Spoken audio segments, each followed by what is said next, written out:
everybody back to Becoming Branches. My name's Adam Cook, and I'm with the one, the only, Pastor Dustin McKinney. I mean, I'm a pretty big deal. You are.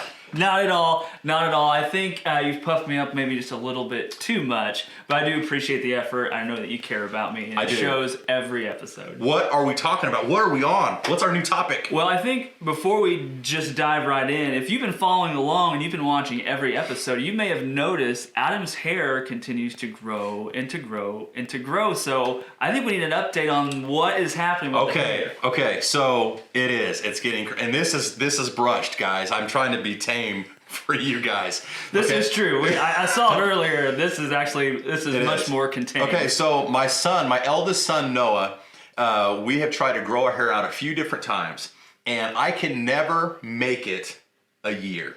I cannot do it. So I started in January, and I've already thought about cutting it like 5 times, and it's just, we're 4 months in, guys. So 4 months in. So continue to stick with Becoming Branches, and you can be updated every week on Adam's length of hair. There's so much pressure now. And also, maybe we should put up a vote. Maybe we have Christina, like, should we go full mullet, skullet, maybe something really, really special for you mean when it's time to cut it?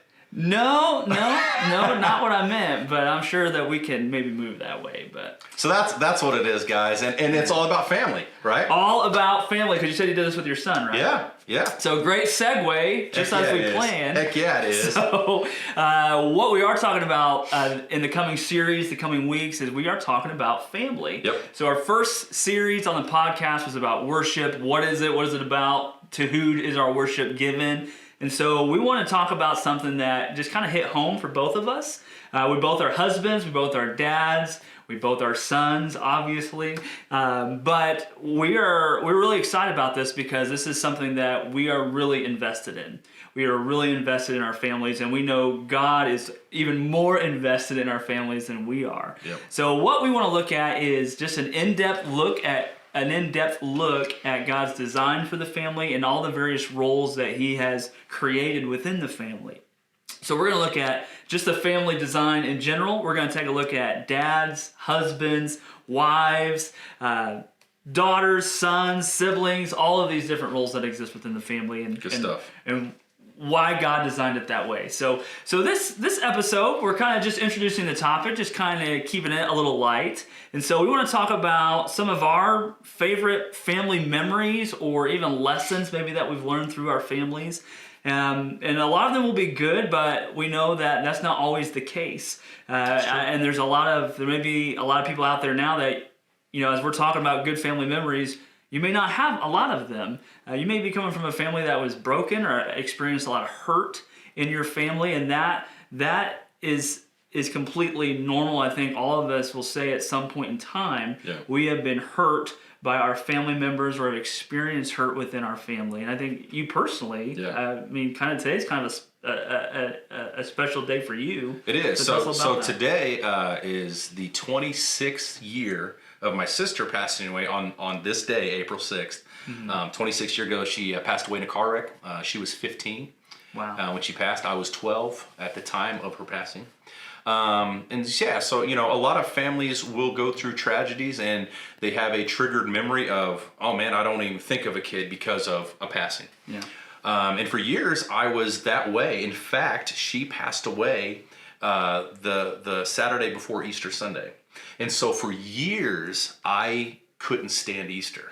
And as a Christian, what a day to have our hope in the resurrection. Yeah, I'm sure your brain and emotions were... Yeah, and so for years and years and years, going through 12 to, I'm going to say, 20, was just, it was just a trial. And we're going to get into that much more in this series, and I'm so happy to, because I believe God works all things out for good. Amen. And looking things at a perspective of almost 40 years old, and then where I was at 12 years old, I can see God's hand in it so much more now. Yeah. And what that means, and of the resurrection, and having hope to see Angie and what God has done graciously. Yes. So, so for people out there who've had a tragedy, I just search inside to find some good and to have some fun memories with family despite the tragedy. So that's kind of what we're gonna get into. I think you hit the nail on the head when you said God works all things out for good for those who love Him, who are called according to His purpose. Because we are going to be sharing about great things about our families, but we're probably going to share about things that we were hurt. But we know that God works in these things. We know that he builds our character, He builds our trust. I think a lot of the times is where we land, and I think too, when I look at God's design of our family, I think oftentimes when we experience these hurts, oftentimes it's our own doing, because we try to work outside of God's perfect design for our families. And so that really is the main thing that we want you to take out of this series, is that God's design is perfect. God's design for our family is best. And the roles that He's created within the family has been knit together through divine wisdom, through only things that God can see, and it has instructed to us. And so we have this awesome revelation through the Bible, through His Spirit, on how the family works and operates. And so we hope that's what you take out of this series, is that God's design for the family is perfect. And we want to do our best to live within that design. But we are not perfect, and we do mess up, which is oftentimes why we experience some of this hurt. But God is above hurt. God is above sin.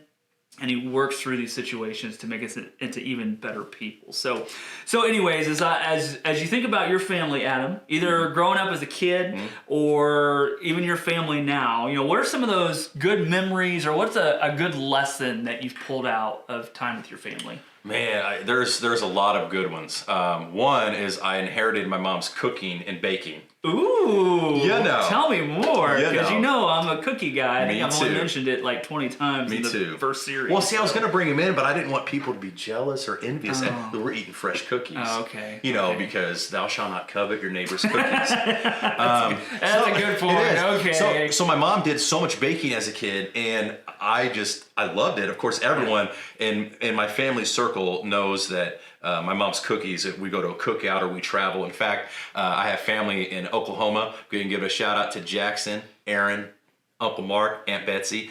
They have a request that every time my mom travels out west, she has to bring or make a fresh batch while she's there. Absolutely. And so I got the baking and the cooking. My family was really into sports. Before my sister passed at 15, she was 6'2". So she just dominated me at basketball because she was like 5 feet taller than me. And my dad is really close to 6'6" himself. Yeah. And so sports, we love sports. We played at the park a lot. Cooking, and my dad was still is into audio, like surround sound movies. And of course now I am. Sports, movies, man, this is like, I would fit right in with your family. Yeah, well, what about you guys? Oh, well, growing up, some of my favorite memories, of course, my mom, she lived for Christmas time. Yeah. So it was like a huge deal. My dad's very jolly as well. Yes. And my dad was an incredible dad. He was that dad, he was out throwing a football with me. He was out helping me pitch. And as a dad, I didn't think much about it as a kid. But now as a dad, bending down all the time to be the catcher. I'm only 30 something, but my niece, I'm like, okay, that's good. But he did it all the time. Yeah. He did it all the time. And as I look back, I really appreciate that.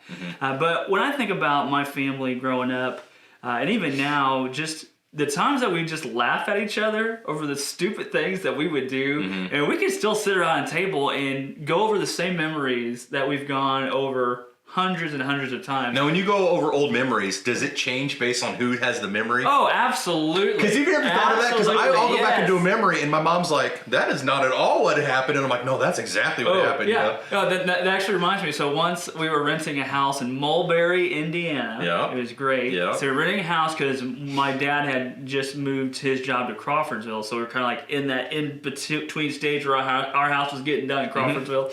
So I got stung by 8 bees at one time. I was jumping. So it was at this house. We were playing kickball with my older sister. Yeah. And so I had jumped into this chicken wire fenced in area, and as soon as I hit the ground, just bees everywhere. Oh, so gotcha. So when she tells the story, the ball, just accidentally went in there and I just jumped over the fence to go get this. No. So the truth of the matter is she actually kicked it in there, and her being the older sister, she forced me, being the younger sibling. One would have to question, did your older sister know about the bees? Oh, right, yes, were they planted there? No, like, does she know? And she's like, I don't want to go get the ball. You go get the ball. I hope that's not the case, but you never know. She's pretty devious. I love my sister. We have a great relationship today. I have a great relationship with my brother. So I have an older sister. She's 2 years older than me, and a younger brother who's 4. I'm 4 years older than him. So is it the stereotypical brother, middle child? Is it true? Because I was the youngest, and I was rambunctious, I was loud, and I was annoying. Those are quotes from my sister. But is the middle child that perfect blend? I would say perfection is probably the best word to describe the middle child. Yeah. No, but usually the stereotype with the middle child is that you're ignored because the older sister, they were first, they got all the attention, and then there's the baby of the family who gets all the love, and the middle child's just neglected. Yeah. And I wish I could use the middle child card, but I was very loved. I was very valued. I really grew up in a great home. That's awesome. And so I try. There are lessons from my mom and dad that I try to implement with my kids. What's the big? Give me the big one from mom and the big one from dad. Like you have taken from. Sure. My dad would be just a strong work ethic. He does, even to this day, he still does a lot of stuff on his own around the house. Like he'll fix things, he puts stuff in. He worked hard to provide, for our family, and he encouraged us to work hard. And to my dad, like sometimes you get that stereotypical dad, rough, doesn't really talk to you. But my dad probably told me that he loved me 3 times a day. That's awesome. And so I try to tell my kids that I love them all the time. I'm trying to get better at that. And he still does it today. Like I'll randomly will get a text that just says, I just want to let you know I'm proud of you and I love you. So that's awesome. And that still gives you that good feeling now that you're in your 30s. It Absolutely. does. Absolutely. And then for my mom, the power of prayer. Both of them connected us kids to Jesus. They wanted to make sure that we knew Jesus. That was the best thing that they ever did for us. But my mom, she prayed for us every day before school. She still prays for us. And I truly believe this. I don't say this just to like sugarcoat it, but myself, my brother, and my sister all have an active, good relationship with Jesus Christ. And I would say a lot of that is because of the prayers of my mother. Absolutely. And the Holy Spirit and God hearing those prayers and drawing our hearts closer to Him. So those are some of the biggest lessons that I've learned from our family. I know we don't have a lot of time, but real quick, what's a lesson that you pulled out? Oh man, so my mom. Not that my dad's not had a job, but my mom has just worked.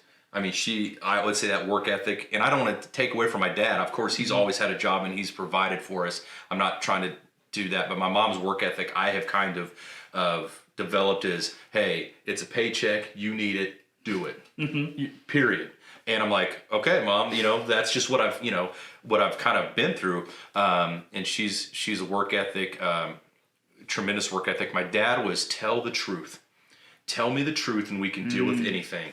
And so that's a good one. I've instilled that in my children of whatever you have done or whatever I already know you've done. Right. Which or, is the case. Just you be honest with me. Yes. And if you're honest with me, it'll be so much better for you. And so my father really instilled, tell me the truth, do not lie to me. Yeah. And that's just one that I have kept over my years. But we are out of time for this particular episode, guys. We want to thank you so much for joining us. This is going to be a blast to get to. Yeah, well, we are super excited about this series. And we're, like I said, it's personal to us and we're invested. And so we hope that you come back out and join us again. Thanks, guys.